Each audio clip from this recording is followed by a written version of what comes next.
There's something to be said about picking up a bass that looks a little tough, you know, rather than a little pretty. I have some really special basses when this thing comes out. It's like, yo. You know, with such a versatile band, I feel like I needed an instrument that could do everything. Probably the most solid live bass that you could play.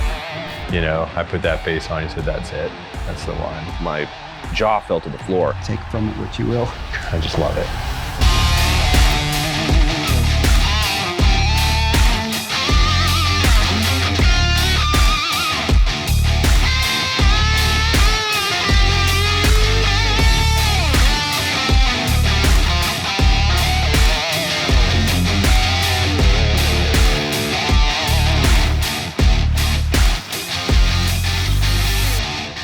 On the first two records, I used a Rickenbacker. Yeah, and that Rickenbacker was the original lesson for me on, like, not all basses play the same. And that thing, like, is awesome. It bites it, but if you push too hard, it bites back, and it doesn't sound good. You know, there's like that. You just got to ride it right on the line. The Ricco sound was kind of the go-to sound for us. It just cut between you know, Lizzie and Joe's meaty, very meaty sounding guitars, and they sound awesome, a ton of body. But so I wanted to try like a tele bass. I thought it would be in the same feel as that Rickenbacker for tonality and timbre. My wife said, I want to get you something for Christmas that you can take everywhere, and I said, that'd be a bass. She was like, okay, like I don't know what color. She's like, there's this like red or something and this and that, and there's this gold one and there's this, and I was like, whoa, what, gold? What do you mean gold? She's like, I don't know, it's like sparkle gold. I get it, just get it, because it sounded really cool. It's become the sound, gritty, single coil, kind of in this mid-range snarl sort of register. So this works perfect. I don't know if you can see, but there's just checking every which way. And it was a Relic, but we did a tour in the winter across Canada. The guitars never, with load-in, had a chance to acclimate. So all of our guitars are just, I mean, it's like they aged 15, 20 years in the matter of, you know, 4 or 5 weeks. It's proper Relic now, so yeah. Big baseball bat neck. I just love it. Oh, I'll have this for the rest of my life for sure. Be the family heirloom. I have some really special basses when this thing comes out. It's like, yo, that's a good sound right there.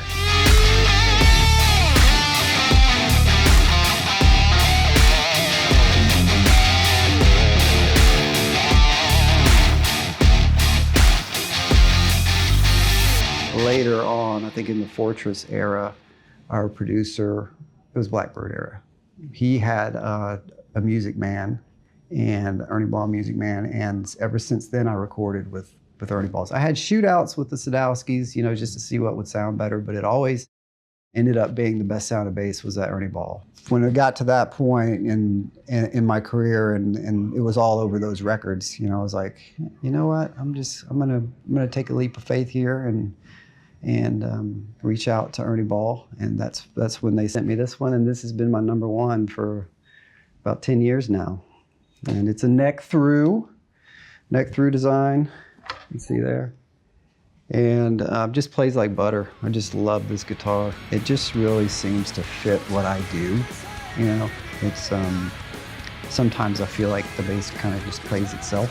I know there's probably a lot of muscle memory going on, but when you're in that pocket, you know, on the stage, tonally, I'm very happy with these basses.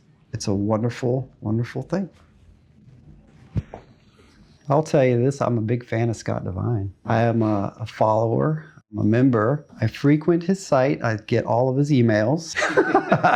During the COVID period, I really like dove in, you know, and I learned a lot from him, because over the years, it's like I play something and I can play it by ear and I know that it sounds right and it feels right, but I really had no idea what the heck I was doing. But it never really made sense until I subscribed to Scott's bass lessons and actually studied some of his courses.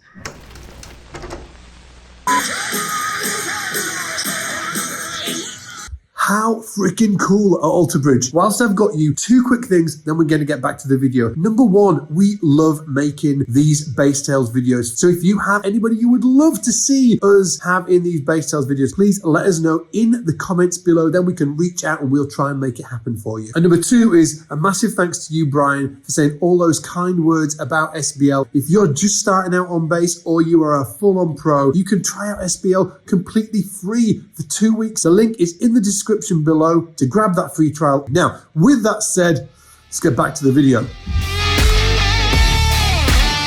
I have two different distortion pedals. This one I use mostly for our song Cry of Achilles. It's real throaty and deep. Yeah. And this one's more subtle.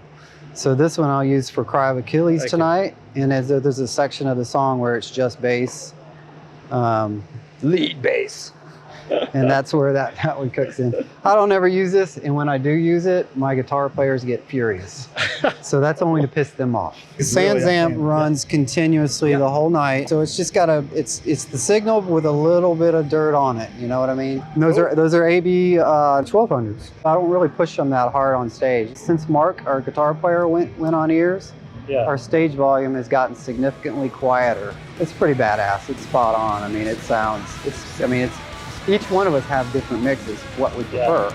Mine obviously has a lot of bass and a lot of drums, and vocals are probably those quietest in my mix. I just use vocals for placement. But other than that, it's just my fingers, that Sans amp, these amps, and whatever he can do out front to make me sound as good as I can.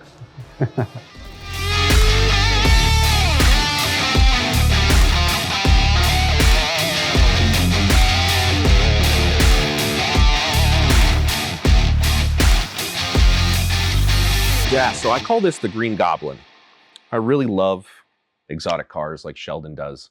And I saw this car because I'm from Los Angeles. It was a Lamborghini, and it had this green to purple color shift, matte color shift. And I thought it was just like, I literally just, my jaw fell to the floor. And I was like, depending on how you look at the bass, it's a different color. And I couldn't decide if I wanted green or purple, so why not both? Because Bad Wolves is such a versatile band, we do everything from like heavy progressive metal to ballads to radio rock. So I wanted something that could literally do all of those things without having to change a guitar.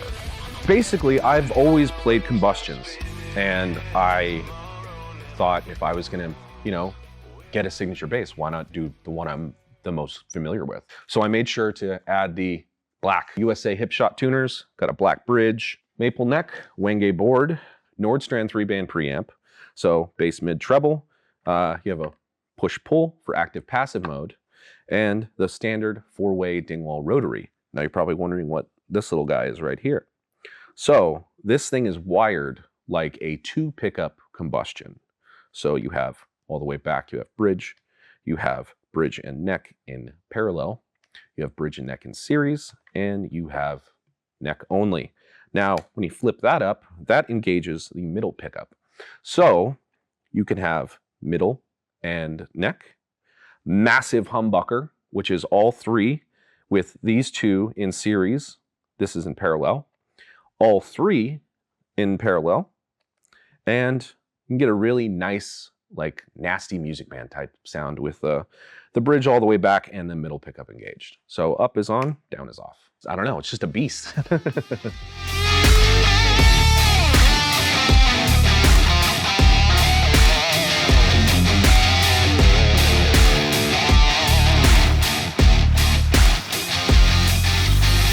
My dad said, "Hey, you want to jam?" I'd been playing guitar and drums for a while, so I was like, yeah, sure. So we spent like a whole year just for fun, just playing together. And that's when we really started to be like, oh, like there's something special here. This isn't just, you guys aren't placating me, like allowing me to play with you. It's like we're finding, like I'm finding that it's a very comfortable instrument to play, and it's a lot of fun. And being able to jam with my father and my uncle at the same time was just, you have sort of that blood connection where you don't even need to think about it. Mammoth was the very first, or well, not the very first, but one of the original names. It was a band of 3 people. It was my dad, Alex and a man named Mark Stone who played the bass, and they were a trio where Dad sung. That was one of the early names of what was kind of the early iterations of Van Halen. So that name has always been, I remember growing up and was like, God, that's the coolest band name. If I ever grow up and have my own band, that's what I want to call it. And so here we are. I remember I was a little nervous bringing it up to Dad. I was like, hey Dad, is that, like I had been writing with the intention of calling the project Mammoth, I think for about 2 years, when I finally was like, hey Dad, I'd been putting it off. And I was like, is that okay if I do this? He was like, fuck yeah, that's awesome. So getting his blessing was all I needed. On the first Van Halen tour that I played in 2007,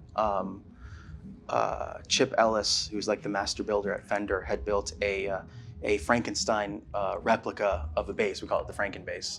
And we made two, one that was red, like the classic guitar, and the one that was blue that I called the Wolfenstein because it was my version of the stripes. And for the longest time I just played those, but then it wasn't until 2012 where we had the idea to prototype a larger Wolfgang guitar body before a bass. Yeah, this is a prototype Wolfgang bass. I played one in Van Halen and had the only two for the longest time, but then we made two kind of proof of concept models. So fans are always asking me like, when is there going to be Wolfgang bass? When is there going to be Wolfgang bass? So soon. We're still working on it, but soon.